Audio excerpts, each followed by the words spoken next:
Let's go back to Nairobi, Kenya, where Professor Munene joins me live to speak on Jamhuri Day celebration, which otherwise is Kenya's independence. Good to see you, Professor Munene. Please, let's recount how it's been like today for Kenyans and yourself. Thank you. The celebrations went well.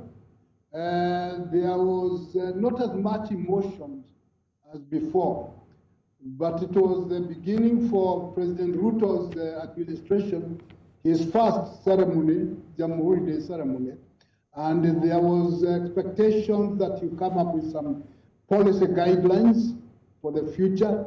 He's yet to finish 100 days since he was inaugurated, so it was kind of a test day to see how things go. And so far it went well across the country. Low expectations, but good performance. Well, I think that's a big one for the president who's coming in, as you rightly said, is less than 100 days already in office. But again, keep in mind that the opposition was almost going to have a parallel celebration of Jamhuri Day, but at the last minute cancelled that. What would that have meant for Kenyans if that had gone on? Well, had there been a parallel parade, I think, was a rally, I think the people would have sat back and watched. There is a feeling in the country that people are tired of demonstrations, rallies of this or that kind. And what is expected, or some people are feeling, is that there is actually a need for an investigatory commission to find out exactly what went wrong, because there are some things that happened that should not have happened. The election itself was very close, but the president won that election. And increasingly we are getting admissions from the other side, and saying yes, they made mistakes. They lost because of this and this and this. Some things that you would not have expected about 3 weeks ago. So the whole thing, there's an acceptance in the country. And the parallel rally would have been just an obstacle to watch.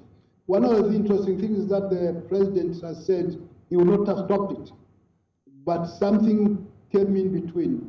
And from what we understand, the leader, Raila, was invited to go to Washington, I think for this, the African summit in Washington. And so he's gone there, and so there's no need of having a rally when he's not there, since he's the reason for the rally. You know, Professor Munene, quite a lot to learn from Kenya and its democracy. 59 years, well, that's a lot of, years to celebrate. Keep in mind, in the west of Africa, specifically Nigeria, it will be going into an election.